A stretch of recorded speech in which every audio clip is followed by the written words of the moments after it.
Vous êtes sur Média 1, merci de nous rester fidèles, très heureux de vous retrouver pour ce nouveau numéro de votre émission Génération News, l'émission qui prend à cœur toutes les problématiques liées à la jeunesse, mais l'émission également qui donne la parole aux jeunes pour décortiquer ensemble l'actualité qui concerne évidemment cette jeunesse qui représente l'avenir de demain, en l'occurrence l'avenir de notre magnifique continent. Vous connaissez le procédé de l'émission, scindé en deux parties. La première partie, elle, sera consacrée, on va parler avec mes invités un petit peu des complexes. Comment aujourd'hui se débarrasser des complexes? Quelles sont les conséquences quand on décide évidemment de développer ces complexes-là, ces situations qui peuvent malheureusement nous conduire dans des situations jugées extrêmes? Des éléments de réponse en première partie d'émission avec mes invités du jour. Et en deuxième partie d'émission, pas très loin de la première thématique, nous allons parler du harcèlement, du cyberharcèlement aujourd'hui avec ce monde connecté, ce monde 2.0. Les réseaux sociaux deviennent un petit peu l'endroit préféré des jeunes, mais qui vivent des situations compliquées avec le harcèlement, surtout pour les jeunes filles. En tout cas, on en parlera en fin d'émission avec mes invités du jour. Ils sont là sur ce plateau Génération News, ce sont des habitués, hein, même si ça fait très longtemps qu'ils sont venus sur ce plateau Génération News. Renoldan, vous êtes étudiant en droit, heureux vraiment de te retrouver sur ce plateau. Merci d'avoir répondu à l'invitation Génération News. C'est moi qui vous remercie. On a également, on va dire un disparu, mais il est de retour sur ce plateau Génération News. Fabre, étudiant en journalisme et communication. Merci d'avoir répondu à l'invitation Génération News. Merci Régis, c'est toujours un plaisir. Plaisir partagé, on l'espère également pour Elie. Elie, vous êtes diplômée en administration des affaires. Également, très heureux de te retrouver, ça fait longtemps, mais en tout cas, bienvenue chez toi à Génération News, Elie. Merci, ça fait Et on termine avec un habitué également, et avec qui ça fait très longtemps, visiblement, ça fait très longtemps de vous avoir, hein, les amis, sur ce plateau. Je suis très content. Il s'agit de notre ami Exaucé. Vous êtes dans le domaine de l'informatique, étudiant. Merci en tout cas d'avoir répondu à l'invitation Génération News. C'est un plaisir de reprendre présent. Les amis, nous allons tout de suite entrer dans le vif du sujet. Je l'ai souligné dans mon introduction. Nous allons aborder la première thématique liée au complexe. On a tous déjà un petit peu, de façon involontaire ou volontaire, développé des complexes. Mais avant, évidemment, d'entrer dans le vif du sujet, histoire de camper un peu la thématique, Elie, peut-être une définition assez, on va dire, sommaire ou approximative des complexes, avant évidemment d'entrer en profondeur. Bon, concernant les complexes, c'est le fait de développer une forme de supériorité ou bien une forme d'infériorité par rapport à une situation, par rapport à une personne. C'est quelque chose que je peux dire allant dans ce genre. D'accord. Justement, pour entrer du coup dans le vif du sujet, on parle des complexes, vous l'avez défini là tout de suite. Est-ce que vous vous êtes déjà retrouvé dans une situation similaire et comment naît les complexes ou le complexe? Personnellement, oui, je me suis retrouvé dans une situation où je me suis senti un peu complexé. J'ai grandi dans une famille où il fallait être toujours à la tête. Donc, il était très difficile pour moi de me retrouver deuxième ou troisième de la classe. Donc, du coup, quand j'étais deuxième, je devais forcément développer cette forme de complexe pour essayer de revenir à la meilleure des places. Donc oui, j'ai développé quelques complexes. D'accord. Justement, je parlais tout à l'heure, Fabre, la question c'était de savoir comment naissent les complexes. Effectivement, pour notre ami Elie, c'était beaucoup plus dans un cadre un peu particulier. Mais de façon générale, comment effectivement ces complexes voient le jour? Comment naissent ces complexes-là? Alors Régis, les complexes, autant pour moi, naissent généralement des différences observables entre les hommes. D'accord. Donc certaines personnes, et même de manière générale, on doit se rendre compte que nous sommes différents les uns des autres. Alors sur ce plateau, nous sommes vêtus de différentes manières. Nous n'avons pas la même corpulence. Ouais. Donc déjà, en allant sur cette base-là, on doit se rendre compte qu'on ne peut pas ressembler à l'autre parce qu'il y a une différence entre les hommes. Donc c'est cette différence-là qui suscite en plusieurs des complexes. Et là, au lieu de chercher, comment dirais-je, à tracer sa voie, au lieu de chercher à développer en nous certains mécanismes nous permettant de nous comporter, comment dirais-je, prendre la vie, voilà, du bon côté, on cherche à ressembler à d'autres personnes. Alors, donc, si je comprends bien, les comparaisons ou la comparaison est un élément à prendre en clé c'est un élément non négligeable dans le fait qu'aujourd'hui, on arrive facilement à développer des complexes. Oui, c'est un élément vraiment non négligeable. Saint-Exupéry disait Si tu diffères de moi, mon frère, loin de me léser, tu m'enrichis. Ouais. Alors, donc, la différence doit être comprise comme étant une source d'enrichissement au lieu de la voir comme un moyen par lequel on pourrait être lésé. Malheureusement, c'est le triste constat qui est fait. Voilà. Justement, Renoldan, on a parlé aujourd'hui un petit peu des complexes. Moi, ce que j'ai envie de savoir, c'est quelle peut être aujourd'hui la place, sinon la responsabilité des réseaux sociaux. N'oublions pas que nous sommes dans un monde connecté, dans un monde 2.0. On a une jeunesse qui passe beaucoup plus de temps sur les réseaux sociaux et l'inquiétude, elle est un petit peu là quand on sait que les réseaux sociaux aujourd'hui nous fournissent malheureusement pas des très belles choses aujourd'hui. Quelle est la place, sinon la responsabilité des réseaux sociaux aujourd'hui ? Écoutez, déjà, le complexe, c'est un sentiment qui anime son auteur, Ouais. qui donne plutôt résultat sur différents angles. Par exemple, un complexe peut être, par exemple, voilà, source de beaucoup de mauvaises choses. Ouais, notamment jalousie, évidemment, ouais. notamment si vous l'emmenez vers le registre de la comparaison matérielle, etc. Maintenant, si vous le mettez sous l'angle plutôt de la réflexion, l'angle de l'élévation, comme l'a dit notre confrère ici, Eli, qui son complexe à lui était beaucoup plus lié dans le domaine de l'éducation, de l'enseignement. Ça, c'est beaucoup plus important. Maintenant, qu'en est-il de la place des réseaux sociaux, notamment sur ce type d'agissement ou bien de comportement? Eh bien, les réseaux sociaux ont une responsabilité très énorme. D'autant plus que, vous l'avez dit, hein, les jeunes aujourd'hui passent beaucoup plus leur temps sur les réseaux sociaux que aller dans les bibliothèques ou bien encore voilà, dans les librairies. Dans les librairies, voyez-vous. Donc, les réseaux sociaux, pour ma part, doivent être encadrés par des ministres en charge, par exemple, du numérique dans nos différents États pour vérifier qu'est-ce qui est diffusé aujourd'hui sur la toile, notamment dans notre territoire. Mais est-ce qu'il n'y a pas une part de responsabilité du jeune aussi lui-même? C'est-à-dire que d'avoir cette capacité de tri, de savoir ce qui peut être bon pour moi et ce qui peut nuire à mon élévation intellectuelle, par exemple. Vous savez, la responsabilité, elle est partagée, c'est vrai, mais la responsabilité revient beaucoup plus à l'État et aux parents qu'aux jeunes. Pourquoi? Le jeune, lui, il est animé par tout ce qui distrait. Tout ce qui, il se livre en fait de ses sens, il se laisse emmener par ses sens, ses impulsions.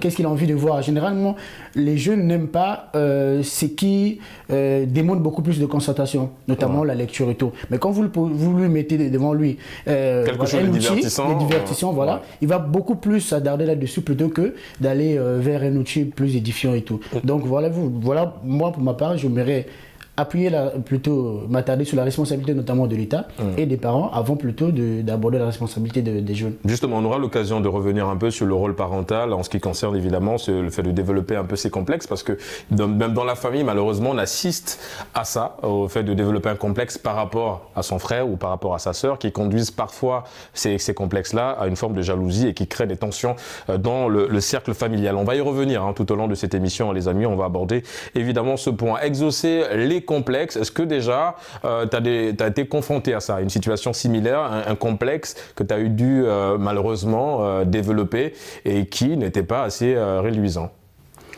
Et effectivement, j'ai été confronté à un complexe, surtout, comme je l'ai dit au départ, sur le plan scolaire, parce qu'en Afrique, là où nous sommes, il n'y a pas plus meilleur endroit de se complexer qu'à l'école. Ouais, enfin, de se challenger aussi ou développer des complexes par rapport. Oui, c'est vrai. Étant jeune ou étant petit, pour nous, c'est normal. X est premier, je me bats pour être premier. X est second, je me bats pour être second. Lorsqu'on grandit, ça devient maintenant une forme de jalousie, une forme de haine dont on ignore qu'à la base, c'était juste pour s'amuser, pour le fan, en quelque sorte et tout. Du coup, j'ai été confronté à ça à plusieurs reprises, à plusieurs fois. Et je t'assure que c'est pas vraiment... Et comment tu l'as vécu, justement, ce complexe-là?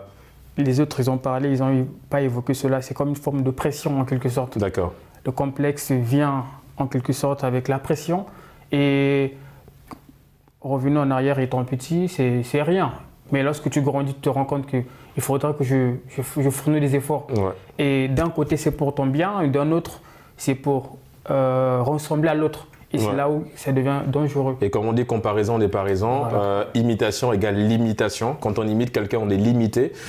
Du coup, est-ce que cette limite-là, tu l'as perçue quelque part? C'était très dur de vivre ce complexe-là, tu l'as souligné. Mais comment tu as réussi à vaincre ça? Si oui, est-ce que tu as réussi à vaincre ça? Ou bien tout simplement, tu as cédé à ce complexe-là? Comment tu as réussi à en sortir? Pour mon cas perso, après des réflexions faites, je me suis dit, bon, vaut mieux s'assumer. On ne peut pas aller au-delà de ses limites que de se limiter à ce qu'on a. Peu importe ce que disent les parents, peu importe ce que l'autre démontre comme façon, manière de faire. Je ne peux pas aller au-delà de ça. Si je suis sorti par exemple deuxième, peut-être que j'étais mal préparé. La prochaine fois, je ferai mieux pour prendre la première place. Mais prendre cela comme un acquis, c'est pour aller me casser les dents pour rien. Soit je vais opter la tricherie comme moyen court pour arriver effectivement à ses fins. Alors que seulement si je me prépare, privilégier le travail, le plus mieux, je vais m'en sortir. Mais après avoir fait des réflexions, comme je vous l'ai dit au départ, c'était comme ça que faut s'assumer. Déjà. Le complexe, c'est un truc qu'on a en soi. Et physiquement parlant, en Afrique, c'est pas un truc qu'on considère le plus, mais en Occident, c'est un truc qu'on prend en compte. Vivre avec ses moyens. En Afrique, c'est le minimum et le maximum qu'on peut considérer. Mais vivre au-delà de ces moyens et que tu n'en as pas, ça te pousse au vol, ça te pousse à des trucs pas vraiment préparés, quoi. D'accord. Et c'est vrai, tout à l'heure, Elie, ce que Exaucé vient de souligner, c'est assez intéressant. Mais de façon générale, on a centré un peu le complexe sur le plan éducatif, l'enseignement, sur le professionnel. Revenons un petit peu au complexe lié au physique. Alors moi, en préparant cette émission, il y a une phrase qui m'a un petit peu choqué, mais qui est triste à reconnaître parce que c'est vrai. C'était « les complexes tuent ». Moi, j'ai envie de dire, c'est vrai, c'est un peu choc en le disant, malheureusement, c'est un constat. Quand on le dit, alors ils ont développé évidemment l'article en disant qu'effectivement, les complexes poussent beaucoup de personnes à aller vers une forme de métamorphose, c'est-à-dire changer une partie du corps. On a tous grandi avec des remarques quand on était plus jeune, on te disait que tu avais une tête qui n'était pas appréciable, on avait des oreilles un peu à gauche, un nez qui n'était pas assez intéressant à voir, et on grandit avec ça, on développe un complexe, et tout de suite quand on a les moyens, on veut changer ça parce qu'on estime que aux yeux de l'autre, on n'est pas intéressant. Est-ce que tout ça aussi, ce ne sont pas des risques, sinon le danger de développer des complexes? Si, et ça peut pousser certains à des formes graves de complexes. Parce qu'il y en a aujourd'hui qui vont dans des pays comme la Turquie pour aller se refaire le crâne. Il y en a, on appelle ça comment? C'est pas se refaire la... se refaire la calvitie, donc remettre un peu les cheveux. Donc du coup, ça peut pousser à d'autres personnes à aller un peu plus... il y a des liposuctions pour les femmes qui veulent enlever un petit peu... Et c'est dangereux pour certains parce que ils grandissent avec... Ils nourrissent, on appelle ça comment, une forme d'infériorité par rapport aux autres. Ils nourrissent, comme disait mon confrère ici, une forme de différence. Que je suis différent et donc je ne m'accepte pas. Une forme d'acceptation que même soi-même, on ne se fait pas. Du coup, donc la société a une part de responsabilité, Fabre. Le regard de l'autre dérange et le regard de l'autre crée des complexes aujourd'hui, surtout physiquement. Parce que après, c'est vrai qu'il y a des femmes aujourd'hui qui ont des critères. Aujourd'hui, il y en a qui ont des physiques, qui ont des complexes physiques. Une femme veut un homme de 1m80. Si tu es dans le 1m50, tu estimes que tu n'es pas concerné. Donc il y a des gens qui développent un petit peu ce physique-là, enfin ce complexe-là lié au physique. Mais je veux dire, le regard de la société, on a l'impression qu'on est conditionné par ça et quelque part, ça nous tue à petit feu. Effectivement, Régis, le regard de l'autre dérange, mais on ne se construit pas dans le regard de l'autre. On doit pouvoir s'assumer, on doit pouvoir se dire « je suis tel que je suis » et donc je ne vais pas chercher à ressembler à quelqu'un que je ne suis pas. Donc on doit pouvoir s'assumer. Voilà. Est-ce que le travail est facile, Fabre? Moi, je t'entends parler, on a l'impression que c'est facile. Mais quand aujourd'hui, on a des canaux d'information, on a des réseaux sociaux aujourd'hui qui nous disent, en fait, qui créent un modèle, un type d'homme, un type de femme. Et si on estime qu'on ne ressemble pas à ce modèle-là, on est un petit peu écarté de la société. Du coup, le combat s'annonce un petit peu difficile, avec une jeunesse qui a tendance un petit peu à calquer tout ce qu'elle voit sur les réseaux. Mais Régis, le fait est aussi qu'on ne sera jamais tous les mêmes. Ça, c'est une certitude en tout cas. On ne peut pas être pareil. On a beau essayer à ressembler à l'autre, on ne sera jamais l'autre. On est tous issus de familles différentes, on est nés différemment, donc tout ce qu'on a, c'est différent. Je ne serai jamais comme Élie.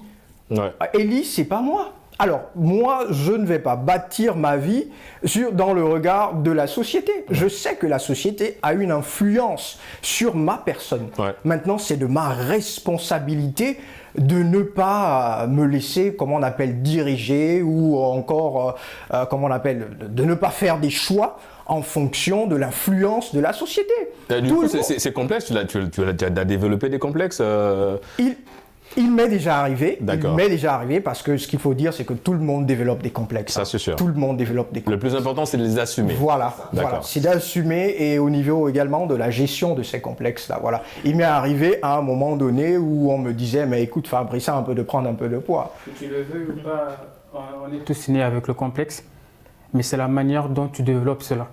Comme c'est celui de Roland, il y a le positif et le négatif. Qu'on le veuille ou pas, le complexe est en nous. En fait, il faut des éléments déclencheurs. Oui, mais c'est ce que j'ai dit. C'est-à-dire tout le monde a des complexes. Il y a des gens qui développent même de complexes, mais ils ne savent pas en réalité qu'ils ont des complexes. Ouais. Donc ça, c'est commun aux hommes. C'est comme ça. Voilà. Maintenant, c'est de ta responsabilité de gérer. Ouais. Et comment on se débarrasse de ces complexes-là, Ronaldan? Je veux dire, est-ce que assumer déjà c'est la première étape, reconnaître déjà qu'on a des complexes, identifier les ou le complexe, mais comment on y arrive concrètement? Est-ce qu'il y a un travail à faire au-delà de reconnaître qu'on est complexé? Il n'y a pas de travail à faire personnellement, il a tout dit. Déjà, dès lors que vous savez qu'on ne va jamais se ressembler tous, à partir de ce moment, vous n'allez plus vous donner du mal à vouloir ressembler à X ou Y. Voyez-vous, comme je le disais, deux types de complexes. D'ailleurs, le complexe personnel, c'est celui-là qui vous pousse à vous performer dans différents domaines que vous pensiez que c'est nécessaire pour moi, par exemple, de devenir excellent en tant que juriste, c'est nécessaire pour moi de devenir un bon journaliste. Voyez-vous, là, vous avez le complexe personnel envers un complexe En fait, c'est un défi, c'est un challenge. Exact, un challenge personnel. D'accord. Mais non, le mauvais complexe, c'est comme ils ont dit, c'est le complexe qui naît du fait du jugement des autres.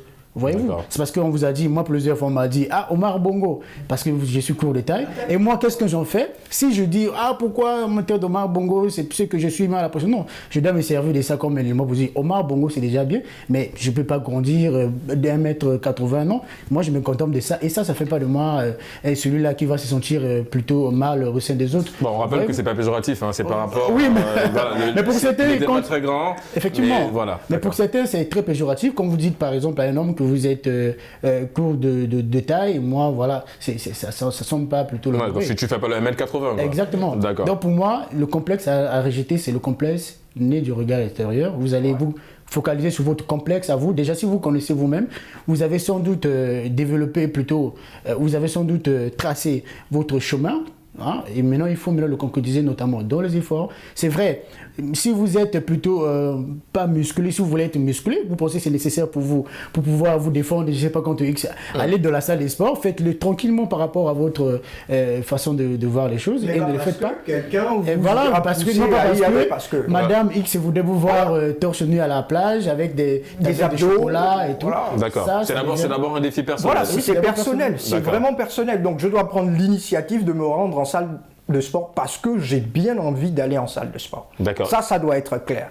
Je ne dois en aucun cas me rendre dans une salle de sport parce que quelqu'un m'aurait demandé de m'y rendre. D'accord. Et du coup, est-ce qu'il faut se faire accompagner aussi, Élie? Je veux dire, un suivi, par exemple. C'est vrai que moi je vous entends parler, les amis. C'est vrai, ce que vous dites, c'est pertinent. Mais aujourd'hui, on a une jeunesse qui, malheureusement, ne prend pas en compte un peu tous les faits que vous venez d'étaler sur ce plateau Génération News. Du coup, comment arriver à convaincre les jeunes de se dire, les complexes, attention, il y a des bons, il y a des mauvais. Les bons, c'est celui, comme l'a souligné Ronaldan, c'est celui qu'on développe personnellement. C'est un challenge quand on se lance, c'est pas forcément une mauvaise chose, mais c'est plutôt l'autre complexe qui tue à petit feu, dans le sens où quand on veut se comparer à l'autre, comme on dit, comparaison n'est pas raison et imitation égale limitation. Comment aujourd'hui emmener ces jeunes à prendre conscience un petit peu de l'enjeu, les enjeux liés au fait de développer des complexes? Déjà, il faut comprendre que tout ce que nous allons dire contre une autre personne aura des répercussions sur sa vie, et sur son parcours. Ouais. Déjà, maintenant, concernant la personne elle-même, vous vous rendez compte que le fait de juger une telle personne sur son physique, sur son apparence, sur ses compétences et tout, peut pousser cette personne à de la dépression. Donc du coup, c'est vraiment l'extrême, hein, le complexe, la dépression. Ça peut amener à certaines personnes à la dépression. Et donc du coup, en soi, le travail qu'il faut, c'est comme vous l'avez dit précédemment, et je pense que mes collègues aussi en plateau, ils l'ont souligné, il faut déjà reconnaître, ensuite essayer d'en parler et de s'accepter soi-même. Ouais, parce que donc le fait d'intérioriser, ça détruit de l'intérieur. D'accord. Parce que plus on aura le problème à l'intérieur, plus le problème il va grandir. Alors que si on essaie de parler avec d'autres personnes, on va essayer de voir que nous ne sommes pas si différents. Nous ne sommes pas si différents des uns des autres parce que c'est pas parce que moi j'ai une petite taille, c'est pas non. On doit essayer de voir que tout le monde tout le monde a sa partition à jouer. Et donc peu importe la taille, peu importe la morphologie et tout le reste. Donc du coup, on doit s'accepter tel que nous sommes. Nous devons accepter d'en parler autour de nous pour éviter d'intérioriser la chose, pour éviter aussi que la chose grandisse. Mais est-ce qu'il ne faut pas aller voir des spécialistes? Oui, Ronaldo, avant de... Ouais, des spécialistes, en l'occurrence, un psychologue. Il y a des gens qui sont spécialisés pour ça. Vous avez des psychologues, vous avez des psychiatres et tout le reste. Le psychologue, là c'est l'extrême. Bon, d'accord. Parce que la confusion avec le psychologue et le psychiatre. Oui, Ronaldo. Pour ce qui est de la jeunesse, il faut leur essayer d'épargner de ces chemins-là qui leur mèneraient sans doute à la dépression, comme il a dit. Moi, je dis comme tout le monde, il y a l'adage qui dit que la beauté se retrouve dans la différence. Voyez-vous? Et dans l'œil de ce qui crée la beauté du monde, c'est la différence. Toi, tu es de teint clair, moi, je suis un peu sombre. L'autre, il est lancé, moi, je suis court. C'est ça qui crée la beauté et la diversité. Voyez-vous? Si on se ressemble tous, au bout du moment, on ne sait pas qui il serait apprécié comment, qui devait être comment. Voyez-vous, si on se ressemble tous, la beauté n'existerait plus. Exactement. Voyez-vous, donc à partir de ce moment, je pense que la société n'aurait plus de sens. Je suis d'accord. Il faudrait qu'il y ait un déséquilibre parfois. Mais comme on dit, le monde est, on va dire, c'est de l'opposition. Il y a le oui, il y a le non, il y a le bleu, il y a le rouge. Donc il faut effectivement cette opposition-là, même dans le mariage. On te dit pour le meilleur et pour le pire. Donc il y a toujours cette opposition qui fait en sorte que ça participe à l'équilibre de la vie, à l'évolution du monde. Revenons un petit peu, les amis, si vous le voulez bien, dans le cercle familial, qui avait déjà été un peu soulevé par notre ami Ronaldo quand il parlait de la famille. La responsabilité parentale à exaucer, je me tourne vers toi. Aujourd'hui, on assiste malheureusement à des jalousies, à des rancœurs dans des familles, des frères qui ne s'entendent plus, des sœurs qui ne se parlent plus, tout simplement parce que il y a des complexes justement qui se sont développés au sein de la famille, que les parents n'ont pas eu le temps de soigner. Comment aujourd'hui arriver à éliminer un petit peu cette épine qui malheureusement se retrouve dans les chaussures des familles et qui, ne participe pas à la cohésion familiale? Déjà, il faut voir la base. La base, c'est quoi? C'est l'enfance. Comment on a éduqué les enfants. Donc l'éducation, c'est le point fort, le point culminant où vient le complexe dans les familles. D'accord. Comment on considérait A ou le détriment de B et comment A a pu atteindre ça et B a pu atteindre ça. Un enfant déjà qui travaille bien ou qui s'en sort, généralement les parents soutiennent. Un enfant qui a du mal à s'en sortir sur tout ce qu'on lui propose, on l'écarte. Et en écartant cela, ça nécessite... Ça crée des complexes. Le complexe, ça nécessite la jalousie et tout. Après, d'un côté, les parents qui mettent en challenge les enfants, toi, si tu nous ramènes ça comme note ou comme travail, tu auras un voyage. Et toi, bon, d'autres ont une manière de comprendre les choses. Parfois, toi qui ne fournis pas d'efforts, on veut que tu puisses atteindre l'autre. Mais s'il n'y a pas l'amour, le grand point de tout ça, c'est l'amour. Est-ce que celui qui ne fournit pas d'efforts est-il considéré comme A? Le A, lui ou elle avance. Parce que les parents font des petits gestes et tout, mais le B est tout le temps resté dehors. Et quand le B est tout le temps resté dehors, qu'est-ce que les parents font pour aider le B pour aller vers le A? Blâme, sortir des propos qui ne sont pas corrects ou l'autrement de l'autre. Ça suscite des révoltes pour le B et après, c'est la perdition. Il n'y a plus de rattrapage et on ne peut plus faire quelque chose pour lui. Mais garder les deux enfants, leur montrer de l'amour, communiquer, leur faire comprendre que de là de tout ce qui va avec, vous êtes nos enfants, on vous aime comme il se doit. C'est cet amour-là qui va aider le B à joindre le A. Parce que quel que soit ce qui se passe, le A restera le A, le B restera le B, et rien ne pourra aller de pair. Dans les familles, on a toujours besoin de tout le monde.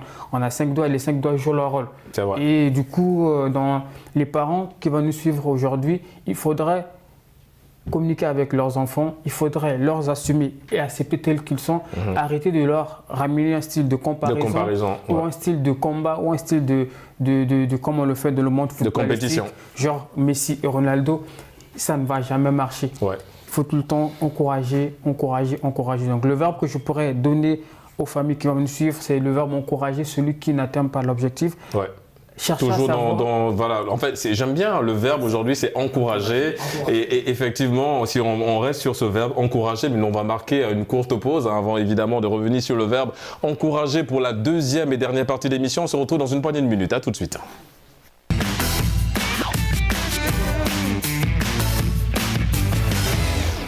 De retour sur le plateau de Génération News pour la deuxième et dernière partie d'émission. Nous allons tout de suite parler un peu du cyberharcèlement, en l'occurrence sur les réseaux sociaux. Comment aujourd'hui se débarrasser un petit peu et gérer cette situation jugée dérangeante par beaucoup de jeunes sur les réseaux sociaux. Le cyberharcèlement, évidemment, mon cher Exaucé, toi qui es dans le domaine de l'informatique, on aura le temps évidemment de nous donner un peu beaucoup plus d'informations. Mais Renoldan, le cyberharcèlement, est-ce que tu as déjà été victime de ça, un peu sur les réseaux sociaux? Heureusement, non.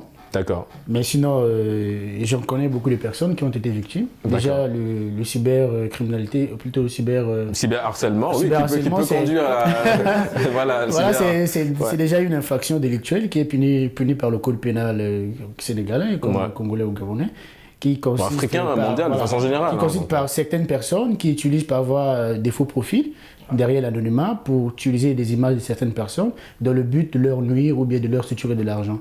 Voyez-vous, donc c'est un phénomène aujourd'hui qui dérange, qu'il faudrait combattre effectivement par plusieurs procédés juridiques. D'accord. Est-ce que sur le plan informatique, mon cher Exaucé, comment on explique ça, le cyberharcèlement? Déjà, s'il fallait nous donner une définition un peu plus technique, ça consiste à quoi, le cyberharcèlement? On a une notion de façon sommaire, nous tous ici sur ce plateau, mais je veux dire sur un aspect purement technique, ça renvoie à quoi exactement, le cyberharcèlement? Le cyberharcèlement, si on peut décortiquer cela, il y a le mot cyberharcèlement et il y a harcèlement qui vient du verbe harceler, qui peut être défini comme un acte agressif par le bain de l'informatique, soit par des mails, soit par des SMS, d'où les gens sont là à vous envoyer des trucs dont vous n'attendez pas pour vous soutirer de l'argent, comme a dit Redonant, ou à prendre des images des personnes quelconques très développées dans le monde où nous sommes pour essayer de prétendre être celui-là ou c'est là, juste pour... l'usurpation d'identité. Ouais. Mais dans le monde informatique où je suis, c'est très complexe, c'est proche de la cybercriminalité. D'accord. Donc du coup... c'est quoi, on crée des faux comptes, comme l'a souligné, on pirate des téléphones, des ordinateurs de certaines personnes, ou les comptes sur les réseaux sociaux? Dans le mot harcèlement, il y a le H pour les hackers. Ah ouais, bon, d'accord. Tu vois, c'est pourquoi je demandais une définition un peu plus technique. Voilà, c'est redit comme ça, oui, le H pour les hackers. Hackers, et aujourd'hui, c'est un secteur très très développé pour tout le monde, où certains sont là à hacker des comptes. Oui, c'est vrai que l'on ne voulait t'interrompre. Moi, j'ai vu une nouvelle façon d'hacker des téléphones, c'est avec un chargeur. Vous voyez, en général, dans les aéroports, vous trouvez un chargeur là qui est branché. Vous vous dites, OK, ça tombe bien, ma batterie est faible. Il suffit de brancher le téléphone. Et puis derrière, la personne récupère vos données. Données personnelles. Donc, oui, effectivement. Oui, ils sont très forts aujourd'hui. Public. Oui, dans un espace public, un aéroport, une gare de train, votre batterie est faible, vous voyez un chargeur branché, vous pensez qu'il y a une personne qui a oublié, vous dites OK, ça tombe bien, moi ma batterie est faible, et dès que vous vous connectez, c'est fini. À cause de ça, beaucoup de gens ont peur de dire qu'ils sont informaticiens, parce que quand quelqu'un entend parler que celui-là c'est un informaticien, on pense automatiquement à un hacker. Il y a un côté un peu péjoratif. On pense automatiquement à un hacker. Il y a des préjugés. Et ce qui fait qu'on a peur de te confier l'ordinateur ou le téléphone ou la personne qui est proche de toi dit bon là je suis fini avec mes données, nanana et autres. Donc du coup le cyberharcèlement aujourd'hui c'est un domaine. Dans les pays où je suis passé, au Ghana on les appelle les Sakawa. En Côte d'Ivoire, on les appelle des brouteurs, donc du coup, ils passent par là pour avoir un peu des sous. Ici au Sénégal, je ne sais pas comment on les appelle. Au Congo, on les appelle, je pense, des fausseurs et tout. Mais bon, comme le monde est tellement développé et autres, tout se passe par le bain de l'informatique pour essayer de soutirer des sous, soutirer des trucs. Mais dans les pays développés comme les États-Unis, si je suppose bien, c'est très dangereux parce que si on apprend, tout récemment, on a arrêté un jeune de 17 ans qui a eu, je crois que c'est Obama qui a été victime de ça. Donc du coup, vraiment, quand on entend parler de cyberharcèlement ou on entend parler d'un informaticien, mon frère, t'es tout mal de suite, barré. voilà, tout le monde est un petit peu réfractaire. C'est vrai que ce que vient de dire Exaucé, là, c'est sur un point un peu purement technique, mais également, il a donné le maximum d'informations. Alors, est-ce que la crainte aujourd'hui, c'est le développement de ces applications? Parce qu'aujourd'hui, avec l'avènement de l'intelligence artificielle, Fabre, on a l'impression qu'effectivement, le cyberharcèlement va être encore un peu plus compliqué, parce qu'aujourd'hui, on arrive facilement à prendre ton identité, on arrive facilement à rentrer en possession de tes données personnelles, on arrive facilement à pirater tes comptes et ensuite derrière à verser dans le cyberharcèlement. Ça, c'est un point. Le deuxième volet aussi, c'est aujourd'hui, je ne sais pas, vous avez suivi un peu cette affaire, ce qui s'est passé en France, cette jeune malheureusement qui s'est donné la mort, qui s'est ôté la vie, on va le dire ainsi, après avoir évidemment subi de harcèlement de la part de ses camarades de classe sur les réseaux sociaux, en l'occurrence sur Twitter. Et est-ce qu'aujourd'hui, il va falloir un petit peu conscientiser les jeunes? Est-ce que les jeunes savent que effectivement recevoir des insultes, des injures sur les réseaux sociaux, on peut porter plainte, on peut alerter un proche, c'est-à-dire papa ou maman, pour aller, si c'est un camarade de classe, aller à l'école et d'exposer la situation face au directeur? Est-ce qu'il va falloir aller dans ce sens-là, de conscientiser aussi bien les parents que les élèves, de dire à un élève, dès qu'il y a des injures sur les réseaux sociaux, il faut tout de suite alerter les parents? Alors, en tout, je crois qu'il est plus que nécessaire de conscientiser. Parce que les gens ne se rendent peut-être pas compte de ce qui est en train de se passer. Voilà, on parle du harcèlement sur les réseaux sociaux, parce que la plupart, sinon les jeunes, il y a beaucoup de jeunes. Là, je vais parler d'abord des jeunes, parce que très souvent, ce sont les jeunes qui sont victimes, les jeunes et les femmes. Voilà, donc souvent, des gens prennent... pas peut-être de façon au générale, Sénégal, de façon générale, en Afrique. De façon générale. C'est très souvent des femmes qui sont victimes de harcèlement, de cyberharcèlement, et les jeunes enfants aussi. Les jeunes enfants, pourquoi? Parce que le jeune, quand il prend son smartphone, il n'a aucune connaissance des enjeux. Exactement. Parce que lui, il va simplement surfer. Pour lui, il surfe, il publie des photos, mais il ne sait pas qu'en publiant ces photos... Il peut avoir un commentaire... Il peut avoir un mauvais commentaire et puis on l'harcèle. Donc ça c'est possible. Maintenant, en ce qui concerne la montée des nouvelles technologies, moi je crois qu'on ne devrait pas craindre. D'accord. On ne devrait pas craindre. Le monde avance, ça c'est sûr. On va voir de plus en plus de nouvelles technologies venir. Maintenant, on doit simplement essayer d'expliquer, de conscientiser, de montrer les limites. Voilà. Au niveau de l'utilisation, de parler des dangers, ça c'est très important, mais également de sensibiliser les autorités. Parce qu'on vit dans un pays, il y a des lois sur place, il y a des lois dans chaque pays. C'est très important de sensibiliser les autorités parce que ce sont les garants voilà, de la sécurité dans le pays dans lequel tu es. Voilà, parce qu'aujourd'hui, quand on parle de cyberharcèlement, je pense que certaines personnes ne réalisent vraiment pas de quoi il s'agit. Oui, parce qu'il y a beaucoup de jeunes qui se retrouvent dans des situations, on parlait tout à l'heure en première partie de la dépression, beaucoup se retrouvent dans cette situation malheureusement. On ne réalise vraiment pas de quoi il s'agit. Moi, j'ai discuté avec des jeunes filles qui ont été contraintes de fermer leur compte, de fermer leur page. Donc pour elles, c'est le seul moyen de se protéger du cyberharcèlement. Donc elles ne sont pas instruites, on n'a pas exposé la chose.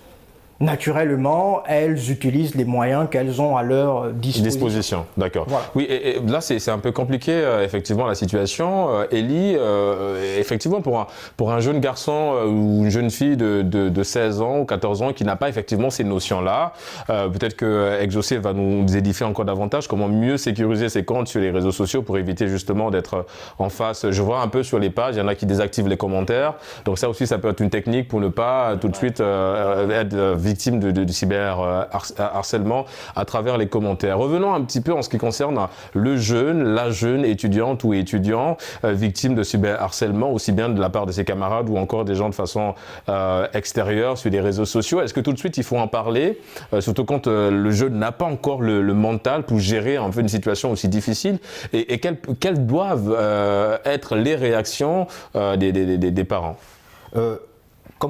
Il faut automatiquement, dès qu'il y a un commentaire désobligeant, un commentaire qui ne cadre pas avec le bon sens, il faut automatiquement le dénoncer pour se protéger à l'avenir. Parce que aujourd'hui, c'est un commentaire, demain ça peut naître 2, 3, 4, 5, 6. Ouais. Et l'accumulation de ces commentaires négatifs, voilà, c'est un cocktail Molotov. Ça peut amener, comme on disait dans la première partie, à la dépression et à d'autres choses derrière. Donc du coup, il faut déjà, dès que ça arrive pour un jeune de 14 ans, 15 ans, qui reçoit déjà des messages de cyberharcèlement, c'est mieux de le dénoncer, d'en parler avec ses parents. Ça permettra de gérer le problème à la source et pour éviter d'arriver à des formes un peu plus graves. Maintenant, au niveau des parents, c'est le moment de prendre contact, que ce soit avec l'administration compétente. Je vais prendre par exemple au niveau des établissements, au niveau on va se rapprocher des responsables. Des responsables. Voilà, pour essayer de signaler cela pour éviter qu'on arrive à des formes un peu plus graves. Est-ce que conscientiser, sensibiliser, comme vous le dites les amis, c'est aussi insérer potentiellement, on va dire dans le programme au niveau de l'école, de dire aux jeunes un programme dédié peut-être à comment lutter contre le cyberharcèlement. Alors il y a une initiative qui a été faite et lancée par une ONG ici au Sénégal qui a mis en place un livret, c'est un petit livre qui est plutôt intéressant contre le cyberharcèlement en milieu scolaire et de façon générale aussi sur les réseaux sociaux. Est-ce que ce genre d'initiative, Elie, il faut il faut multiplier ce genre d'initiative? Je pense que c'est la meilleure des choses qu'on puisse faire pour les générations futures. Parce que aujourd'hui, nos petits frères, c'est à partir de 9 ans, 10 ans qu'ils ont accès à des téléphones. Et donc, du coup, ils sont très vite exposés à cette forme de cyberharcèlement. Donc, les initiatives comme celles que vous avez soulignées tout à l'heure sont très importantes et il faut les multiplier dans nos pays, dans notre société pour essayer de, peut-être pas éradiquer, mais pour essayer de traiter le problème à la source, pour donner les moyens à ces jeunes-là de pouvoir s'en sortir lorsqu'ils sont face à cette situation. Ils seront outillés par rapport à ces différentes situations. Ouais, c'est vrai, des situations très dérangeantes, Renoldan. Alors c'est vrai que vous avez une nationalité congolaise. Comment justement les jeunes arrivent à s'en sortir dans votre pays? Enfin, de façon générale, peut-être que vous n'avez pas des statistiques, ça c'est logique, c'est compréhensible. Mais je veux dire, comment le cyberharcèlement est vécu par les jeunes dans le pays? Est-ce qu'ils arrivent à s'en sortir ou bien, à l'image de ce qu'on voit en Afrique ou dans le monde, c'est encore un peu plus compliqué à ce niveau? C'est un phénomène très complexe, il faut l'avouer, qui, pour ma part, ne mérite pas d'être combattu par une seule classe donnée. Donc, c'est pour l'éradiquer, moi je pense, il faudrait d'abord qu'il y ait un travail qui doit se faire au niveau familial, ensuite au niveau plutôt, je dirais, scolaire, comme il a dit. Mais le travail au niveau du cercle familial, comment ça se... Enfin, c'est quoi le processus? Au niveau du cercle familial, il y a plusieurs dimensions. Déjà, un enfant qui n'a pas encore atteint la majorité, vous lui donnez à sa disposition une tablette, une tablette smartphone, ça va lui permettre justement d'être en contact de ces ondes négatives et de tenter même l'impensable quelquefois à prendre certaines de ces photos, les publier, et au retour il ne peut qu'avoir des commentaires désobligeants, comme il a dit aussi, ainsi de suite. Maintenant, pour ce qui est de mon pays, je pense que plusieurs fois, vous l'avez suivi, je crois que l'année surpassée, il y avait des jeunes dames qui dansaient en classe, nues, qui s'est permis d'enlever les habits, dansant nu, je ne sais pas, lui il est au courant, il sait très bien. Et qu'est-ce qui s'est passé? Beaucoup de ces jeunes dames ont eu des problèmes avec leurs parents, d'autres ont été chassés de leur maison, par contre d'autres ont été complètement on va dire exclus de l'établissement. L'établissement, c'était beaucoup plus grave. Mais comment est-ce qu'ils vivent ça? Pour ma part, pour certaines qui ne prennent pas conscience de l'enjeu, de leur avenir surtout, ça leur permet pour eux, c'est ce qu'ils disent, de gagner en notoriété. Voilà, moi je suis connu, on parle de moi dans telle chose. Malgré qu'on parle de lui en mal, mais lui il est fier. D'accord. Voyez-vous. En fait, c'est Par comme on contre, dit, il n'y a pas de buzz, il n'y a pas de good buzz, il n'y a pas de bad buzz, il n'y a que de buzz. Voilà, pour d'autres, D'accord. ça leur permet de se sentir mieux dans cette situation. Par contre, d'autres filles se sentent vraiment blessées. Il y en a qui n'arrivent plus à sortir de leur maison, qui préfèrent vivre cachées, parce que, comme quoi, j'ai été vue sur la toile dans une tenue décente, pas plutôt indigne et tout. Donc voilà, c'est un phénomène très... Pour revenir à ce que tu disais, en ce qui concerne le cercle familial, je crois qu'il est quand même difficile de, comment dirais-je, pour un parent, voilà, de contrôler son enfant. Non, mais après, ça dépend de l'âge. Lui, il est beaucoup plus au niveau de l'âge. C'est-à-dire, on ne va pas donner une tablette à une gamine de 8 ans, par exemple, qui peut aller facilement sur les réseaux sociaux, à part si la tablette entre dans le cadre éducatif, si c'est pour apprendre des choses, mais pas aller sur... Enfin, aujourd'hui, on a nos petits frères, ils ont 11 ans, 12 ans, ils ont un compte Facebook. Exactement. Pourquoi faire? Je pense que c'est beaucoup plus un peu dans ce cadre que Ronaldo... Oui, d'accord. Je ne suis pas son avocat, mais bon, je pense que... je comprends tout à fait, Régis, mais regardons au début, ça peut être d'abord être pour des études, pour apprendre, et après on se rend compte que l'enfant a dépassé les limites. D'accord. Ce qui est sûr et certain, c'est que vous ne pouvez pas contrôler cette jeune génération. C'est très difficile. C'est très difficile de contrôler cette jeune génération. Moi, je préfère encore la sensibiliser. Ouais. Je préfère encore la sensibiliser. Parce que, en votre absence, je crois... Est-ce que la parole suffit? Est-ce que la sensibilisation... Ça, c'est une mesure préventive, en fait. D'accord. Oui. Dans ce cadre-là, il n'y a pas de problème. Non, la sensibilisation, c'est une étape primaire. Oui, voyez-vous, mais on ne doit pas se limiter à la sensibilisation. Parce que même lorsque vous donnez un ordre, s'il n'y a pas un suivi derrière ou s'il n'y a pas de sanction, rassurez-vous, après quelques temps, personne ne va respecter la règle. Ouais. Voyez-vous. Ouais. Au-delà de cette sensibilisation, il faudrait qu'il y ait bien d'autres mesures, d'où j'ai parlé même moi, je penserais même qu'il serait nécessaire de créer ce que j'appellerais une police, je dirais, des réseaux sociaux. Ouais. C'est vrai que la loi prévoit... Ça existe déjà, hein. Il y a la police du net. Oui, dans nos pays, je pense que c'est pas... Si. Ça existe, il y a la police du net. Bon, en tout cas, jusque-là, les résultats ne sont pas au rendez-vous. Évidemment, peut-être qu'il faut interpeller... Je pense qu'il devait y avoir une police fiable qui passe son temps à faufiler sur les réseaux sociaux, qu'est-ce qui se publie, quels sont les enjeux. Oui, et après cette police ne va pas entrer dans votre intimité. C'est-à-dire que si vous postez une photo de vous et qu'il y a une personne qui arrive à vous dire « Ah tiens, mais Ronaldo, je trouve que t'es pas très grand. Oui. Si c'est un commentaire qui vous choque... Exactement. Mais voilà pourquoi je dis que les textes doivent être clairs à ce sujet, en fait. Voyez-vous, c'est vrai que cela ne porte pas atteinte, je dirais de manière générale, à votre intégrité, jusqu'au point, parce que c'est donner plutôt la mort, dépend en fait de la personne. Est-ce que sur le plan du droit, justement, la personne harcelée peut porter plainte? Justement, est-ce que ces jeunes connaissent leurs droits dans ce sens-là? Comment? Est-ce que les jeunes connaissent leurs droits dans ce sens-là? C'est-à-dire, si je suis harcelé sur les réseaux sociaux, j'ai le droit de... Non. Nous, en fait, en Afrique francophone, on n'a pas la culture du droit ou de la justice. D'accord. Voyez-vous, généralement, on s'est fait justice. C'est un point de vue personnel. Hein. Oui, mais on ne peut pas se dire le contraire. Combien de nous ici, je peux vous poser la question, combien parmi nous ici a eu déjà tenté une action en justice? Mais ceux qui n'ont pas été victimes de... Voilà. Ah, mais vous êtes Je sois victime. D'accord. Mais alors, si je ne suis pas victime... On va peut-être écouter Exaucé sur la thématique. Oui, on t'a interrompu quelques minutes. Dites-nous tout, mon cher. Déjà, on doit souligner que ici, dans le continent que nous sommes, ça ne nous concerne pas plus. D'accord. Qu'est-ce que le cyberharcèlement? Oui. Bon, attention quand même, ça dépend quand même. Ça dépend quand même, parce qu'il y a des pays où il y a beaucoup qui sont victimes de ça. La preuve, vous voyez un petit peu en général sur les pages Facebook, il y en a qui désactivent les commentaires. Oui. C'est parce que justement ça choque, ils sont victimes de cyberharcèlement. Attention quand même, hein, sur le continent, ça commence en prendre de l'ampleur, il y a beaucoup qui sont victimes de ça. Lorsque j'ai dit au départ que ça ne nous concerne pas pour notre continent de l'Afrique, je venais par la suite compléter que de ce sens que, au détriment de certains pays, là-bas, ils vivent ça tous les jours. Dans le pays de Ronaldo, par exemple le Congo, la connexion, c'est l'Internet. S'il y a une bonne connexion, vous allez sentir ça. Mais en Afrique, on a un souci d'Internet.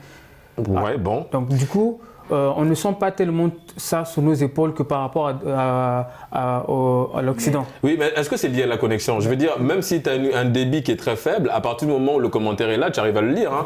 Et ça, je pense que c'est peut-être encore un peu plus choquant dans ce sens. Oui, Elie. Le truc, c'est que nous nous sommes focalisés sur simplement les réseaux sociaux. Ouais. Mais vous avez oublié que chacun de nous ici, sur le plateau, nous avons un numéro. Ouais, on a un téléphone. C'est possible que moi, personnellement, j'ai un numéro que personne ne connaît, mais tout le temps, je reçois des bips. Je ne connais ni la personne, je ne connais ni l'origine. Donc, du coup, nous ne nous focalisons pas sur le simple fait que les commentaires désobligeants ou bien les appels et autres puissent être émis simplement du simple fait d'être sur les réseaux sociaux. Voilà, d'être sur les... Non, on Ouais. peut être affecté par le cyberharcèlement partout. Aujourd'hui, avec le développement des nouvelles technologies, nous avons accès à des informations de tout le monde, partout, et parfois c'est partagé simplement comme ça. Donc du coup, il est important de savoir que tous nos canaux de communication aujourd'hui sont ce sont des potentiels moyens de cyberharcèlement. C'est vrai que pour le téléphone, on n'avait pas pensé à ça, hein, mais... Pour y remédier à cela, en Europe, moi je tiens toujours compte de là-bas, ils ont des numéros verts qu'ils donnent. Pareil aussi, en Afrique, il y a un numéro vert pour ça aussi. Donc c'est toujours bien combien font part de ça, ou combien parmi nous ici présents sur le plateau a déjà eu à communiquer Est-ce que c'est pas le manque d'information aussi? Je pense que c'est là. C'est-à-dire, il y a un numéro à la disposition des personnes, des jeunes qui sont victimes de cyberharcèlement. Parce que si l'on se pose des questions ici, Elie, combien des appels que tu reçois, par la suite tu as pu rappeler pour savoir c'était qui? Tu gères pas? Tu bloques? Je bloque les numéros inconnus. Par-dessus tout, Régis, je pense que le problème de cyberattaque, notamment celui lié par exemple aux commentaires des obligeants sur les réseaux sociaux, c'est aussi un problème d'éducation concernant notamment leurs auteurs. Parce que je ne pense pas qu'une personne comme moi, ou bien Fabre ici présent, peut se permettre de glisser un commentaire, je dirais, insultant à l'égard d'une fille qui s'est mal présentée sur la toile. Par exemple, il peut, de son point de vue, juger, par exemple, l'accoutrement, dit, bon, là, je pense que c'est pas assez bien. Mais il ne peut pas aller jusqu'au point de vouloir laisser un commentaire qui dit, tiens, vous êtes plutôt... Voilà, vous êtes mal habillé habillé. Et tout le reste, d'accord. Donc le problème aussi se résume autour de l'éducation. Évidemment. J'ai vu quelque chose sur la toile qui m'a vraiment choqué. C'est un monsieur qui partageait des images de son fils, voilà, souffrant là d'une maladie assez grave. Et donc, il voulait partager la vie à la maison. Enfin, son quotidien avec son fils, quoi, logique. Et puis là, il tombe sur un message, un homme qui dit « J'espère qu'il ira au ciel d'ici peu ». Et c'est quand même choquant quand tu lis ce genre de choses. C'est très choquant. Le fait est qu'aujourd'hui, tout le monde se dit que derrière un écran, je peux...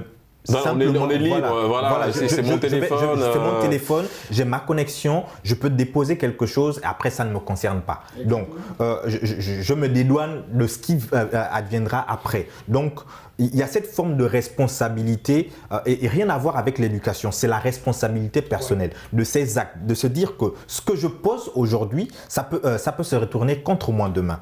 J'ai mis dans un commentaire une phrase, un mot qui n'était pas bien. Demain, mais attention, le cyber, quand on parle de harcèlement, c'est comme l'a défini Exaucé, c'est le fait d'être continuellement derrière la personne.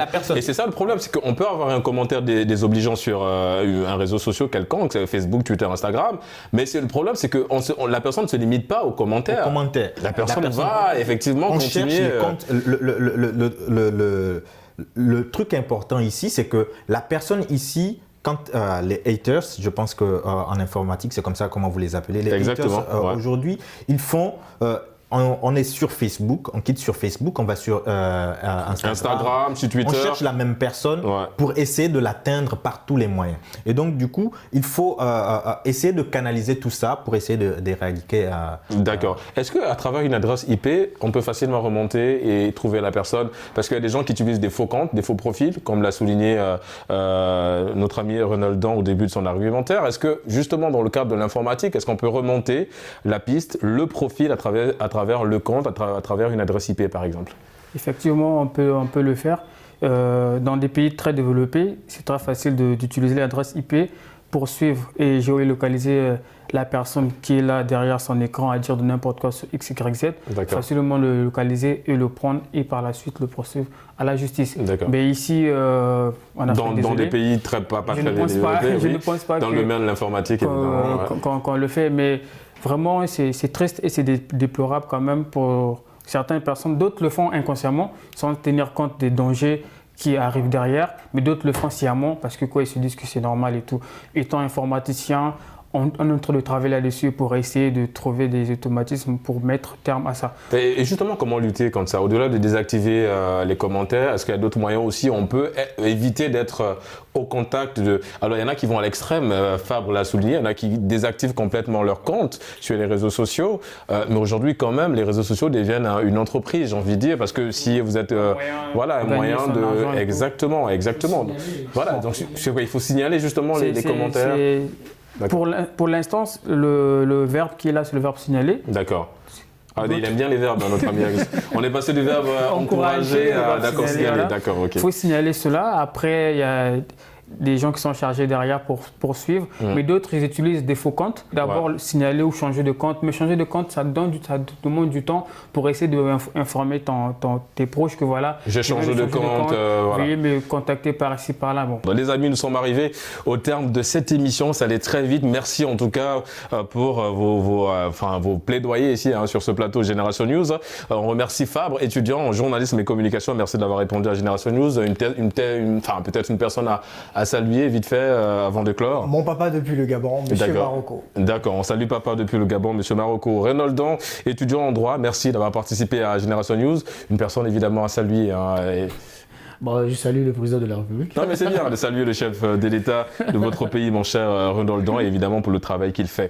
Notre ami Exaucé également, étudiant dans le domaine de l'informatique. Merci d'avoir répondu à l'invitation de Génération News. Une personne à vite saluer. Deux personnes.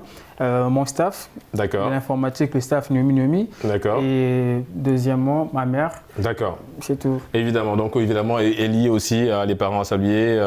Ma mère du côté du Gabon et toute la famille. D'accord. Évidemment, saluer tout le monde du côté du Gabon. En tout cas, vous l'aurez compris, c'est la fin de cette émission. Merci de l'avoir suivi. On se donne rendez-vous samedi prochain pour d'autres thématiques liées à la jeunesse.